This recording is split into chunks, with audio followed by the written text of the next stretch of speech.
Oh, what a snowy day. What a snowy day. What a snowy winter. I must confess, the last 2 years in particular, I have thanked God over and over and over again for the fact that we really didn't have any snow and we really didn't have a lot of cold weather.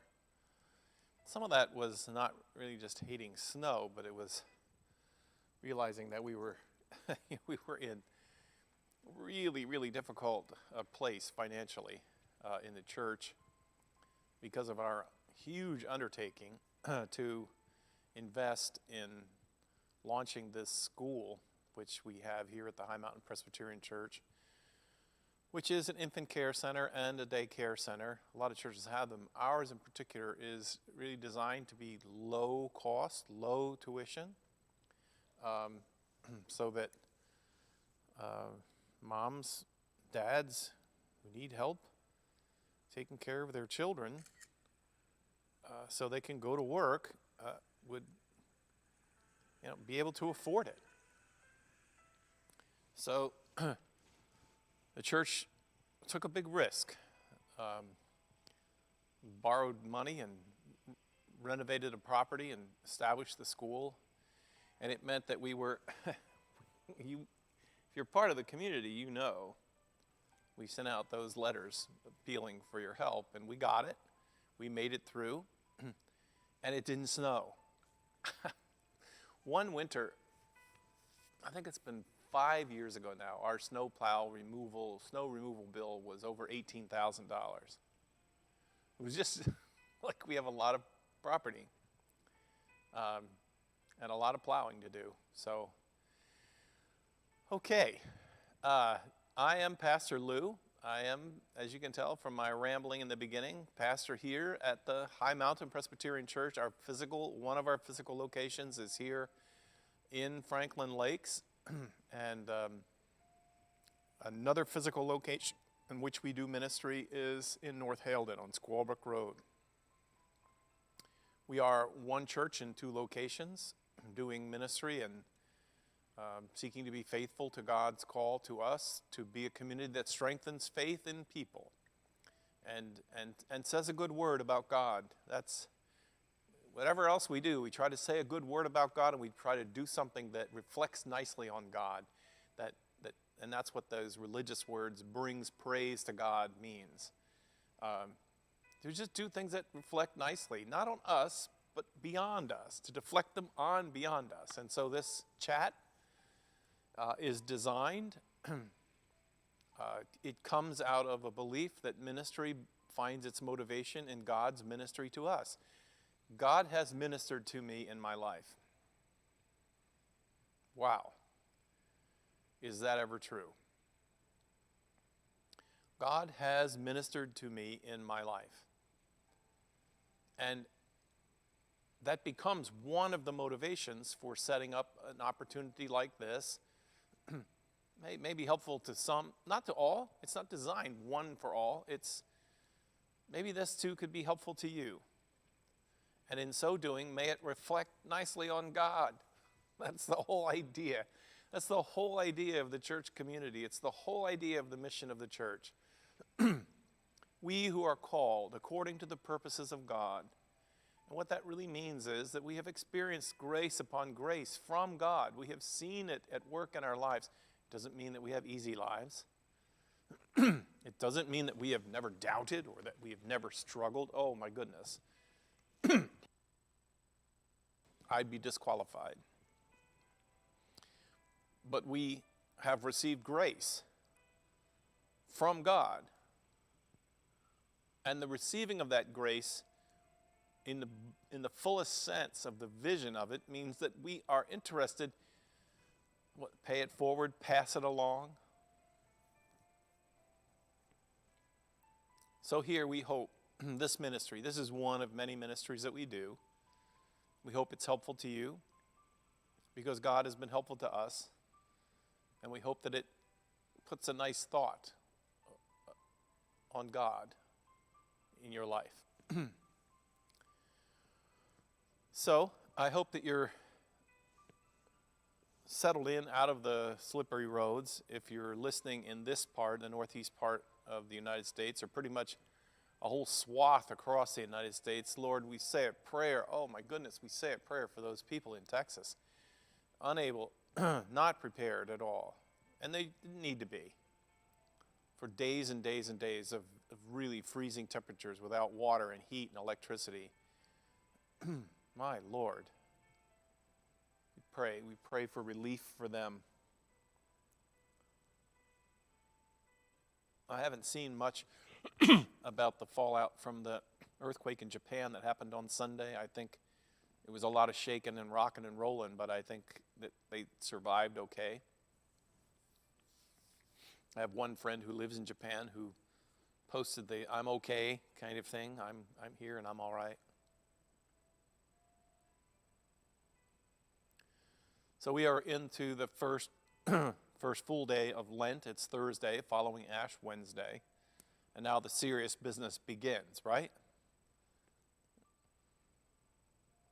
It's serious business, but it doesn't have to be dark and somber. It doesn't. I know Ash Wednesday brings us into Lent, and I know that the tradition of our Christian tradition says that this is a time of seriousness, a time of reflection. So knock off the hallelujahs and the joyfulness and try to be focused, try to stay centered. But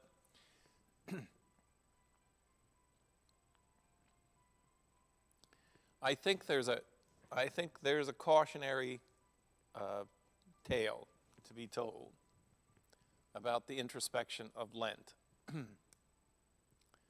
This is not a time in which we're given permission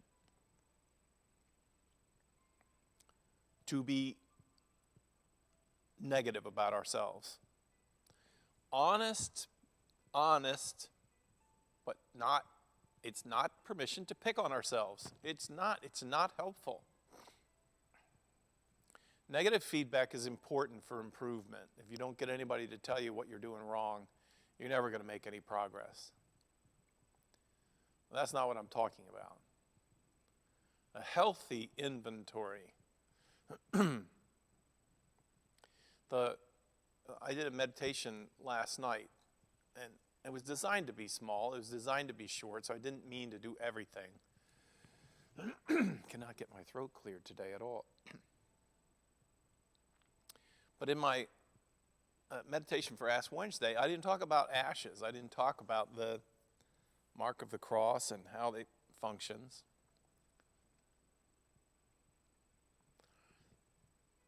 In my thoughts, a very, very healthy thing for Ash Wednesday and a very healthy thing for conversations that have to do with pastor, that has to do with the things of life and death, is to always have in view our humanity. And by our humanity, I don't mean the brokenness of human beings. I mean our humanness. Being human means that we are born, and it means that we die. That is the confines of our world as a human. The ashes on Ash Wednesday, I saw on, oh my goodness, this year the opportunities for you to have Lenten devotionals are like legion, because churches are doing all their stuff. They're doing all their educational stuff online, and you can go. You could spend all day, Ash Wednesday, going from one devotional to the next. And I saw one that was based in a hymn that focused on the ashes as a sign of our failures, right? So we make mistakes, things burn to the ground, we destroy things, and then the ashes during Ash Wednesday points to we shall rise again, that our failures do not overcome us, and that there is life beyond that. And I don't know, I'm probably getting too detailed on this. I just want to hold on to the notion that the ashes, it's not a failure when you die. You don't die because you failed. The spouse that you're missing didn't fail you when they died. They did what is appointed to every human being once to do, to die. The liturgy says, dust to dust. We started as dust. We end as dust. Ashes to ashes. One of the healthiest, spiritually, emotionally, psychologically, you name it, one of the healthiest things that we pursue as human beings in this walk of life is a reminder that we all have our end. It's okay, because we can be dreamers of boundless dreams. The sky is the limit. Go on, pursue your dream. I get it. Yes, all of that. But if you want it to be healthy, if you want it to be really sound, it needs to take into view that one day you'll die.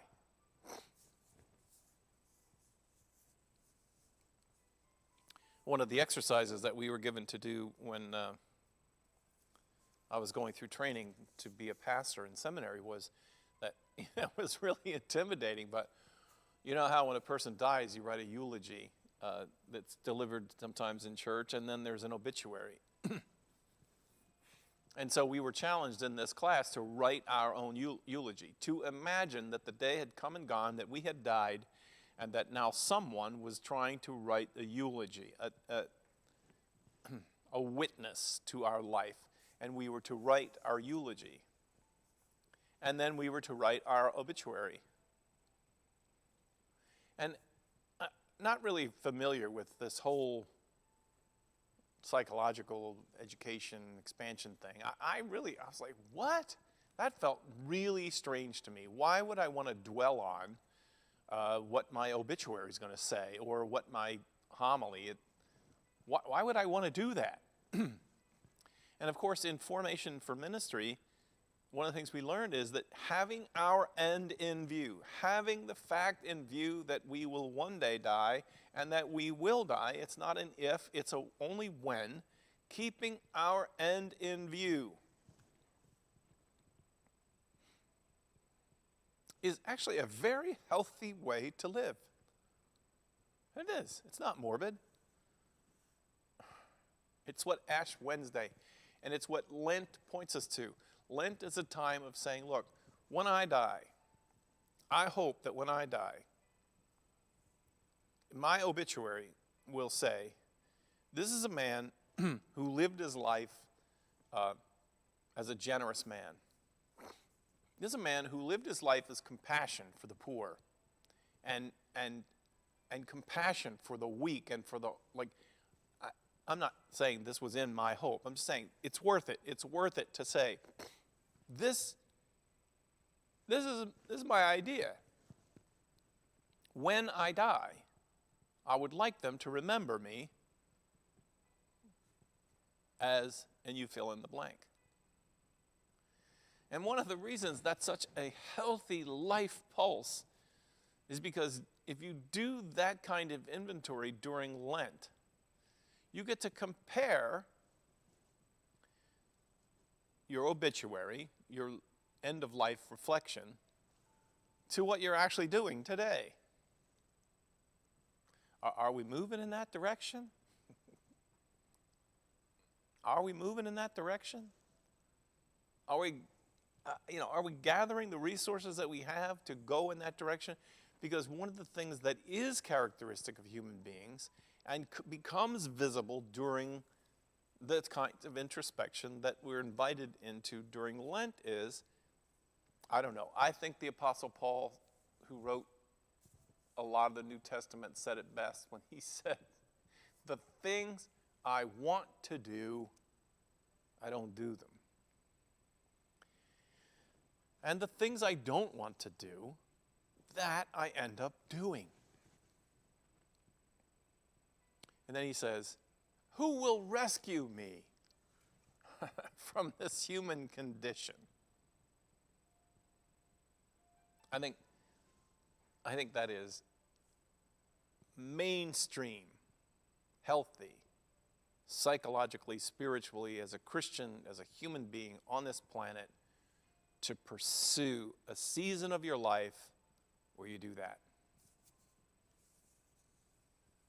When I meet with families, a lot of times because of my own goal in life, I like the original Methodist idea for their pastors, and that was that when you were in a church, the community around the church is your parish, which means you don't ask, are you a member of my church? You know what, if you live in this community, you got a pastor.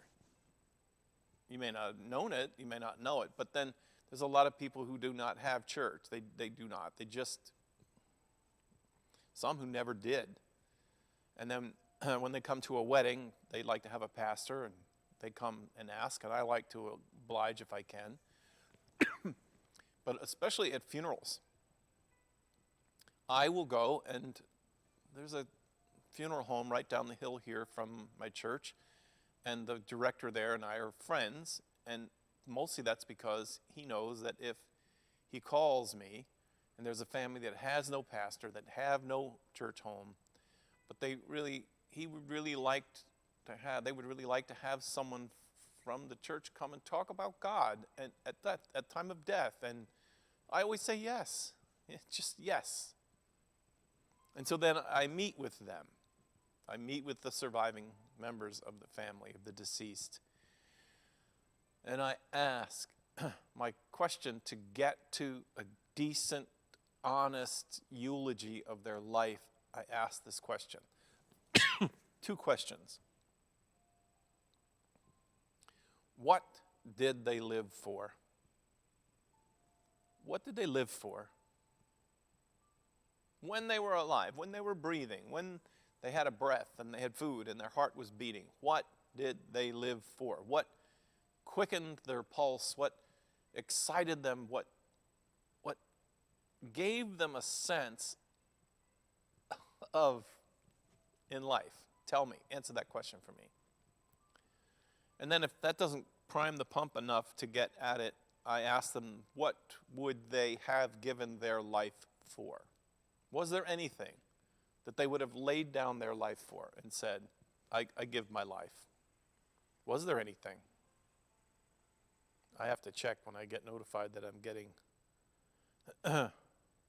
Okay. I want to make sure somebody's not telling me the sound is off this whole time. What would they give their life for? This, my friends, who's come into the pastor's office, is a worthwhile way to spend Lent. It's a worthwhile way to dig down underneath. What would you give your life for? Do you know? It's not easy. I'm just telling you, it's not easy to know. What do you live for? What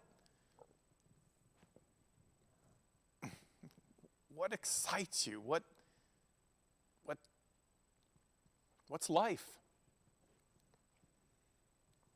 Lent, with its ashes, in an intimidating way, can be very like, oh my gosh, I'm going to die? You mean I really... No, it's a liberation. It's liberating to say, in light of the fact that I am going to die one day, then I want to live. This is what the song says. I want to live so God can use me. I want to live so God can use me anywhere, Lord, anytime. Now, in dusting off those kinds of things that you could learn to be able to say, I'm not even saying that in the first or second day or third day of Lent, you would even know the answer to that. You might very well not know the answer to that. But move in the direction of it. Take some paper and pencil out. Talk to a friend of yours to say, what would you say your answer to this is? Given the fact that we're going to die. When we die, What do you want the monument of your life to represent? And in Lent, what we discover sometimes, and this is where the humility comes in, what we discover sometimes is that although we can unearth and say, I want to be thought of as a compassionate person, I want to be a loving dad, a loving spouse, I want to be thought of as a person who was faithful, who's true. And then we look at that, and then during Lent we go, oh, this is what I want to do, and this is what I end up doing. Now, that's where the other partner in Lent comes in. This is where your higher power finds a broad and open gate to come into our lives.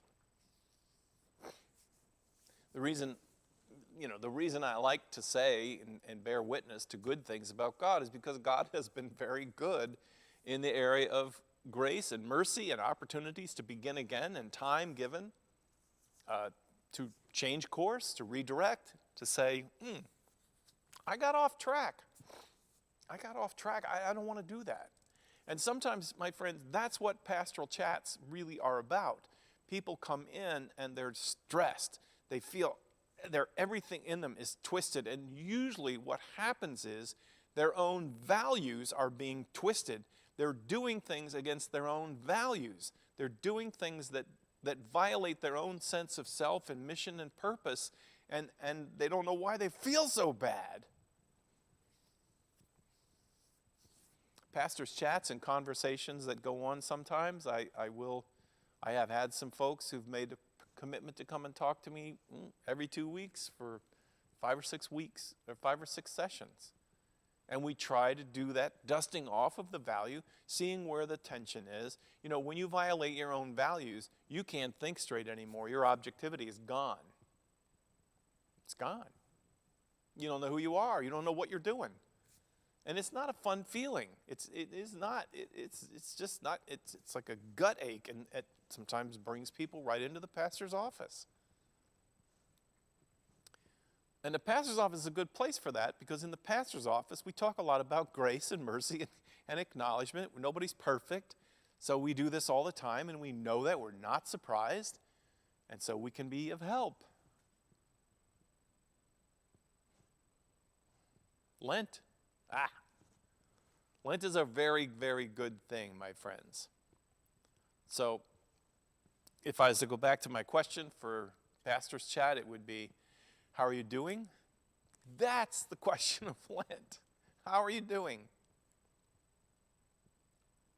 And sometimes it can be really shocking, because you dust off and think about what do you want to be living for? What makes you happy? Not in big, but just what do you want them to say about you when they're gone? And then look at what you're doing today and tomorrow and the next day and say, are you moving in the direction of your values? God can help you. God can help you. And so prayer and meditation and the quiet things are also appropriate during the season of Lent. God bless you, my friends. I'm glad to talk to you on this day. I trudged through the snow to get here. I'll trudge through snow to get home. And I hope that you're safe and warm someplace where you can think about and reflect on our lives in this journey of faith. God bless you. Pastor Lou signing off.